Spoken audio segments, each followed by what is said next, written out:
শবে কদরের নামাজ কত রাকাত, নিয়ত কিভাবে করব, কি কি স্পেশাল আমল আছে? শবে কদরের ভাগ্য পরিবর্তনের জন্য স্পেশাল কিছু আমল বলুন। লাইলাতুল কদর বা শবে কদর যেটাকে আমরা বলি, এই লাইলাতুল কদরে দাঁড়িয়ে বেশি বেশি নফল নামাজ পড়বো আমরা। দীর্ঘ রুকু, দীর্ঘ সিজদা, দীর্ঘ কেরাতে, ধীরস্থিরতার সাথে, সৌন্দর্যের সাথে। তো কোরআন তেলাওয়াত বেশি বেশি করা, দোয়া করা, জিকির আজকার করা, আল্লাহর কাছে আল্লাহ স্মরণ করা, এগুলোর মধ্য দিয়ে আমরা রাতকে কাটাবো। লাইলাতুল কদরে বিশেষ আমল বলতে একটা দোয়াই শুধু হাদিস দ্বারা আমরা জানতে পারি, সেটা হলো নবী করিম সাল্লাল্লাহু আলাইহি সাল্লাম মা আয়েশা রাদিয়াল্লাহু তাআলা আনহাকে শিখিয়েছেন যে লাইলাতুল কদর পেলে তিনি যেন এই দোয়া পড়েন, আল্লাহুম্মা ইন্নাকা আফুউন তুহিব্বুল আফওয়া ফা'ফু আন্নি। আল্লাহ, আপনি ক্ষমাশীল, ক্ষমাশীলতাকে আপনি পছন্দ করেন, অতএব আমাকে ক্ষমা করুন। এই দোয়া আমরা বেশি বেশি পড়বো। এর বাইরে লাইলাতুল কদরের বা শবে কদরের আলাদা কোনো নামাজের ফরম্যাট নাই যে এত সংখ্যক রাকাত পড়তে হবে এবং প্রথম রাকাতে অমুক সূরার সাথে অমুক সূরা এতবার, দ্বিতীয় রাকাতে তমুক সূরা এতবার, এরকম কোনো বাধ্যবাধকতা নেই। যে কোনো সূরা দিয়ে অন্য যে কোনো সাধারণ নামাজের মতো করে আমরা লাইলাতুল কদরের নামাজ পড়তে পারি। আর এর জন্য আলাদা কোনো নিয়ত নেই যে নাওয়াইতু আন উসাল্লিয়া সালাত লাইলাতুল কদর বা লাইলাতুল কদর নামাজ পড়ছি, এরকম কোনো আলাদা নিয়ত দরকার নেই। আমি লাইলাতুল কদরে পড়ছি, আমার মাথায় আছে, এটুকুই নিয়ত ইনশাআল্লাহ যথেষ্ট হবে এবং সুন্দরভাবে সালাত আদায় করা, নামাজ পড়াটাই হলো গুরুত্বপূর্ণ। শবে কদরে ভাগ্য পরিবর্তনের জন্য স্পেশাল কিছু আমল বলুন। লাইলাতুল কদরে গুরুত্বপূর্ণ বিষয়গুলো ধার্য হয়। আল্লাহ তাআলা সূরা দুখানের একেবারে শুরুতে বলেছেন, ফিহা ইউফরাকু কুল্লু আমরিন হাকিম। লাইলাতুল কদরে সব গুরুত্বপূর্ণ বিষয়গুলোকে ধার্য করা হয়। এই জন্য লাইলাতুল কদরে গুরুত্বপূর্ণ বিষয় যেন আমার নসিবে আল্লাহ লেখেন, আল্লাহ যেন তাকদিরে ভালো কিছু দেন, আমরা আল্লাহর কাছে দোয়া করব এবং সেই সাথে তাকদিরে যেন ভালো কিছু হয় সেজন্য নেক আমল করবো ইনশাআল্লাহ। যে যত বেশি নেক আমল করবে এবং যে যত বেশি গুনাহ থেকে বেঁচে থাকবে, আল্লাহ তাআলা তার জন্য তত বেশি কল্যাণের ফয়সালা, ভালোর ফয়সালা করবেন। আমরা আল্লাহর কাছে দোয়া করব এবং নেক আমল করব, গুনাহ থেকে বেঁচে থাকবো। বাস এই ত্রিমুখী প্রচেষ্টায় আমাদের নসিবে ভালো কিছু আসবে। এর বাইরে আলাদা কিছু আমল আছে যেগুলো নিয়ে আমাদের স্বতন্ত্র একটা ভিডিও বোধহয় ইউটিউবে আছে, যে ভাগ্য সুপ্রসন্ন হবে যে সমস্ত আমলের ডিটেল সেখানে বলা আছে। যেমন কেউ যদি চায় তার রিজিক বাড়ুক, কেউ যদি চায় তার হায়াত বাড়ুক, তাহলে সে আত্মীয় স্বজনের সাথে সুসম্পর্ক বজায় রাখবে, রক্ত সম্পর্কীয় বন্ধনগুলো মজবুত করবে। কারণ বুখারী বর্ণিত হাদিসে নবী সাল্লাল্লাহু আলাইহি ওয়াসাল্লাম বলেছেন, মান সাল্লাহু আন ইউসাতা লাহু ফি রিজকিহি আও ইউনসা লাহু ফি আথারিহি ফালিয়াসিল রাহিমা। যে চায় তার রিজিক প্রশস্ত হোক, তার হায়াত বাড়ুক, বরকত হোক, তাহলে সে যেন তার রক্ত সম্পর্কীয় সম্পর্কগুলো বাড়ায়। ঠিক তেমনি ভাবে জীবনে বারাকা লাভের যে সমস্ত উপায়গুলো আছে, যে কোনো কাজ বিসমিল্লাহ দিয়ে শুরু করা, কুল্লু আমরিন যি বালিন লাম ইউবদা বিবিসমিল্লাহি ফাহুয়া আবতার আও আকতা আও কামা ওয়ারাদা ফিল হাদিস। কোনো গুরুত্বপূর্ণ কাজ আল্লাহর নাম নিয়ে শুরু করলে সেখানে বরকত হয়। অতএব আমার নসিবে ভালো কিছু হওয়ার জন্য এই আমার হাদিস বর্ণিত আমলগুলোকে আমরা ফলো করতে পারি। আর জেনারেলি কথা হলো নেক আমল বেশি করা, গুনাহ থেকে বেঁচে থাকা, আর নসিবে ভালো কিছু দেওয়ার জন্য আল্লাহর কাছে দোয়া করা। লা ইয়ারুদ্দুত তাকদীর ইল্লা দুআ। কারণ তাকদীর এটা দোয়া দ্বারায় ক্ষেত্র বিশেষে পরিবর্তন হয়, হাদিস দ্বারা প্রমাণিত। এই জন্য গভীরভাবে আল্লাহর কাছে দোয়া মনোনিবেশ করতে হবে। রমজানের শেষ দশকের জন্য বিস্তারিত কিছু আমল বলুন।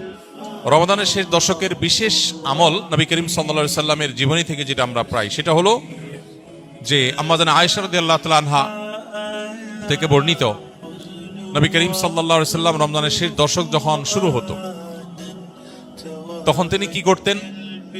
কানান নবী সাল্লাল্লাহু আলাইহি সাল্লাম ইদা দাখালাল আশর, রমজানের শেষ দশক যখন শুরু হতো, আহইয়া লাইলা, নাম্বার 1, তিনি রাত জেগে ইবাদত করতেন।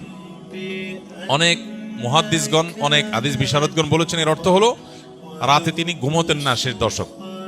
আবার অনেক মুহাদ্দিসগণ বলেছেন কুমিল লাইলা ইল্লা কালিলার উপর আমল করে সামান্য ঘুমাতেন, বেশিরভাগ রাতে ইবাদত করতেন। তাহলে 1 নম্বর আমল হলো শেষ দশকের প্রতিটা রাত জেগে ইবাদত করা।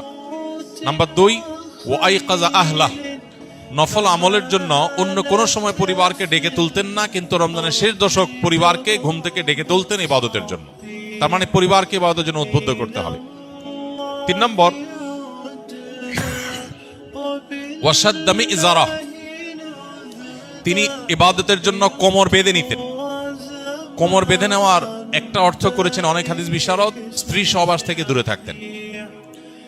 আরবরা এরকম কোমর বেঁধে নেওয়া বলতে এরকম ইঙ্গিত করে থাকে। আবার অনেক মুহাদ্দিসগণ এর ব্যাখ্যা করেছেন যে কোমর বেঁধে নেওয়া মানে আমরা যেরকম বলি কোমর বেঁধে ইবাদত করা, কোমর বেঁধে নেমে যাওয়া কোনো কাজে, তার মানে সর্বোচ্চ মেহনত এবং পরিশ্রম সাধনা করতেন ইবাদতের জন্য।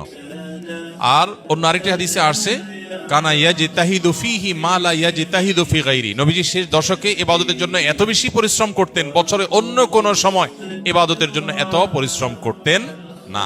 অথচ আমরা শেষ দশকে বেশিরভাগ মানুষ হয় গ্রামের বাড়ি যাওয়ার নিয়ে ব্যস্ত, গ্রামের বাড়ি যাওয়ার পরে বিভিন্ন বাড়িতে বাড়িতে ঘোরার, গ্রামে গ্রামে ঘোরার নিয়ে ব্যস্ত, আর শহরে যারা আছে তারা কেনাকাটা, শপিং ইত্যাদিতে ব্যস্ত। তো এটা হলো আমাদের শেষ দশকের অভ্যাস, যেটা হাদিসের একেবারেই বিপরীত। শেষ দশক হওয়া উচিত প্রথম দশক দ্বিতীয় দশকের চাইতে বেশি ইবাদতে বেশি মনোযোগী হওয়া উচিত আমাদের শেষ দশকে।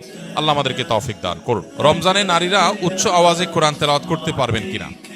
নারী হোক আর পুরুষ হোক কোরআনে কারীমের তেলাওয়াতের মধ্যে নীরবে তেলাওয়াত করতে পারেন, আবার কিছুটা মৃদু কণ্ঠের মৃদু আওয়াজে তেলাওয়াতও করতে পারেন। বিশেষ করে বাসা বাড়িতে একটু মৃদু কণ্ঠের আওয়াজে তেলাওয়াত করাই ভালো। শয়তানকে বিতাড়িত করবার প্রয়োজনে বিশেষ করে একটু উচ্চ স্বরে একটু সরবে কোরআন তেলাওয়াত করা গুরুত্বপূর্ণ। মেয়েদের কোরআন তেলাওয়াতের ক্ষেত্রে লক্ষ্য করতে হবে যে পরপুরুষের কানে যেন তেলাওয়াতের আওয়াজ না যায়, রাস্তায় বাসার বাইরে যেন না যায়, সেটা খেয়াল রাখতে হবে। বাসার ভিতরে যদি থাকে, পরপুরুষ বা গায়রে মাহরামের কানে যদি আওয়াজ যাওয়ার আশঙ্কা না থাকে তাহলে কোনো অসুবিধা নেই, বাসায় বসে সেরকম তেলাওয়াত মা বোনরা করতে পারবেন। এবং সবসময় তাদের একেবারে নীরবেই করতে হবে এমন কোনো বাধ্যবাধকতা নাই, বরং কিছুটা সরবে করতে পারেন। বিশেষ করে পরিবারের অন্যান্য সদস্যদেরকে কোরআন তেলাওয়াতে উদ্বুদ্ধ করার জন্য যদি একটু আওয়াজ দিয়ে পড়েন তাতে কোনো অসুবিধা নাই, বরং অনেক ক্ষেত্রে এটা ভালো সন্তানদেরকে অভ্যস্ত করার জন্য। এবং বিশেষ করে আজকাল তো একটু সরবে আওয়াজ কোরআন তেলাওয়াত এটা বাসাবাড়ি থেকে আমাদের বিভিন্ন জায়গা থেকে এটা উঠে গেছে, এটা করা দরকার। হ্যাঁ, মসজিদে যখন আপনি তেলাওয়াত করবেন বা এমন জায়গায় তেলাওয়াত করবেন যেখানে আরো অনেক মানুষ আছে, সেখানে জোরে তেলাওয়াত করলে অন্যদের ডিস্টার্ব হবে, সেখানে অন্যের ডিস্টার্ব যেন না হয় সেভাবে আপনাকে তেলাওয়াত করতে হবে। নবী করিম সাল্লাল্লাহু আলাইহি ওয়াসাল্লাম মসজিদে নববীতে এক ব্যক্তিকে উচ্চস্বরে কোরআন তেলাওয়াত করতে শুনে বলেছেন যে তুমি যাকে শোনাতে চাচ্ছ তিনি বধির নন, অর্থাৎ তোমার আওয়াজ যেন অন্য কারোর কষ্টের কারণ, ডিস্টার্বের কারণ না হয়। এটা আমাদের খেয়াল রাখতে হবে ইনশাআল্লাহ তাআলা। আমি 12 ঘন্টা কাজ করি, রোজা রেখে নামাজ না পড়লে কি রোজা হবে? রোজা রেখে নামাজ যদি কেউ না পড়ে তাহলে এটা হলো লুঙ্গি খুলে পাগড়ি পরার মতো, অর্থাৎ রোজার গুরুত্বের চাইতে নামাজের গুরুত্ব বেশি না কম? বেশি। এখন আপনি রোজা রাখছেন কিন্তু নামাজ পড়েন নাই, তাহলে আপনি পাগড়ি পরছেন কিন্তু লুঙ্গি পরেন নাই, তাহলে পাগড়ি পরছেন, পাগড়ি পরার সওয়াব পাবেন, কিন্তু তার চাইতে লুঙ্গি না পরার গুনাহ ভয়ঙ্কর। তো এই জন্য রোজা রাখছেন, রোজার সওয়াব পাবেন, কিন্তু নামাজ পড়েন নাই, তার জন্য গুনাহ হবে তার চাইতে অনেক বেশি। এই জন্য রোজা রাখা উচিত, আবার নামাজও পড়া উচিত। রোজা রাখা যতটা উচিত নামাজ তার চেয়ে বেশি পড়া, নামাজ পড়া আরো বেশি উচিত বা বেশি কর্তব্য। অতএব এই গুরুত্বটা আমাদের বুঝতে হবে এবং বোঝার চেষ্টা করতে হবে। আল্লাহ আমাদেরকে তৌফিক দান করুন।